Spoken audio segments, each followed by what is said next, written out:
क्या आपको पता है कि हर रोज भारत में सिर्फ 3 से 4 लाख लोग डिजिटल स्कैम का शिकार हो रहे हैं। किसी के ओटीपी लेकर उसका अकाउंट खाली करवा लिया जा रहा है, तो कहीं जॉब ऑफर देकर फिर वो नंबर ब्लॉक कर दिया जा रहा है। एक्चुअली स्कैमर्स क्या करते हैं, वो हमारे फिजियोलॉजी का इस्तेमाल करते हैं, जैसे कि हमारा डर, हमारा फियर ही हमारा सबसे बड़ा दुश्मन है। क्यों?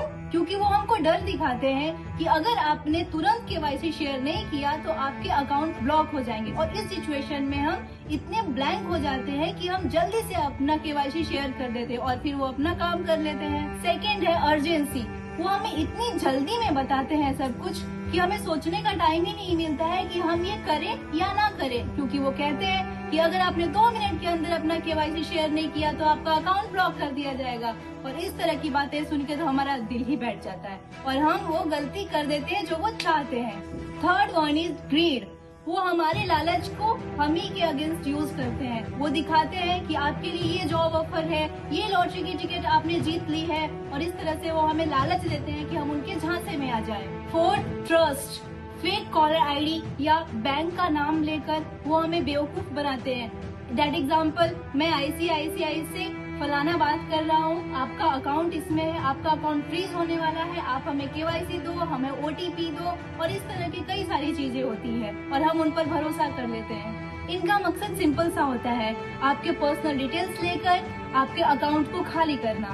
ओके, ये तो बात हुई प्रॉब्लम्स की कि वो क्या ट्रिक करते हैं, बट हमें प्रॉब्लम्स तो जानना नहीं है। हम प्रॉब्लम्स जानने के लिए तो ऑफकोर्स यहाँ नहीं बैठे हैं ना, क्योंकि हमें स्कैम करना नहीं है, स्कैम से बचना है। ये नहीं कि ट्रिक्स जान ली है तो अब स्कैम करना शुरू कर दिया, मैं भी जाऊंगी और आप भी जाओगे। हाँ, तो बी केयरफुल। ओके, तो हमें स्कैम से बचना कैसे है, चलिए अब इस पर भी नजर डाल लेते हैं।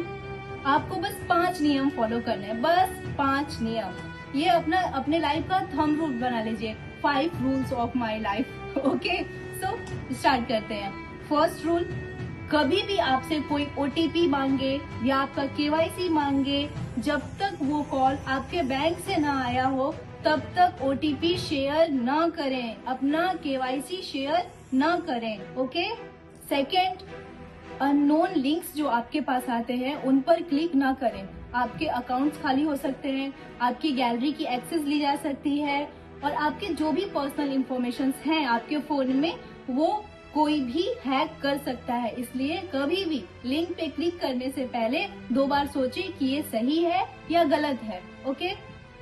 रूल नंबर 3, कभी भी सस्पिशियस ऐप को डाउनलोड न करें। किसी भी ऐप को डाउनलोड करने से पहले अच्छे से उसके वेबसाइट पे चेक करें कि क्या ये गवर्नमेंट से वेरीफाई है या नहीं है। इसलिए कभी भी ऐसे लिंक पे क्लिक न करें जो सस्पिशियस हो। तो फोर्थ रूल इज, किसी भी वेबसाइट में पेमेंट करने से पहले वेबसाइट को अच्छी तरह से चेक कर लें। जब आप अच्छे से वेरीफाई कर लें तभी आप अपने पैसे को उस पर ट्रांसफर करें या फिर उस लिंक को क्लिक करें। किसी भी ऑफर को उसके वेबसाइट पर अच्छे से चेक करें, या हो सकता है वो बैंक का हो सकता है वो किसी कंपनी का हो, या कहीं का भी कोई भी वेबसाइट हो, उसके ऑफिशियल वेबसाइट पर चेक करें। ये नहीं कि लिंक आया और हमने क्लिक कर दिया किसी भी लालच में आकर या किसी भी डर में आकर। ओके, सो ये 5 ऐसे रूल्स हैं जो अगर आप फॉलो करते हैं तो आप स्कैम से बच सकते हैं। इसके बारे में डिटेल में हम बात करेंगे, एक एक चीज को हम डिटेल में समझेंगे कि कैसे किसी भी ऐप को ये समझा जाए कि वो सस्पेंशियस है या फिर वो ठीक है ना। तो इस सारे डिटेल पे हम अपने अगले वीडियो में बात करेंगे। फिलहाल के लिए हमें ये 5 थंब रूल याद रखने हैं। ओके, और अगर स्कैम हो भी जाए तो घबराएं नहीं, क्योंकि गवर्नमेंट ने आपको ये सुविधा दी हुई है कि अगर आपके साथ स्कैम होता है तो आप उसकी कंप्लेन कर सकते हैं। आप उसकी कंप्लेन कहाँ करेंगे?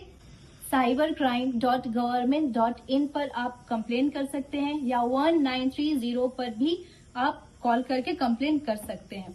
तो ये तो हुई बात कि हमें कैसे बचना है और हमें कैसे पहचानना है कि हमारे साथ ये स्कैम हो रहा है। पर दूसरी बात ये है कि हमें खुद से सावधान रहना है, और अगर ऐसा हो भी जाए, सपोज कीजिए कि आपके साथ स्कैम हो भी गया, तो भी घबराना नहीं है, उसका सामना करना है। गवर्नमेंट हमारे साथ है। ओके, आज के लिए इतना ही। धन्यवाद।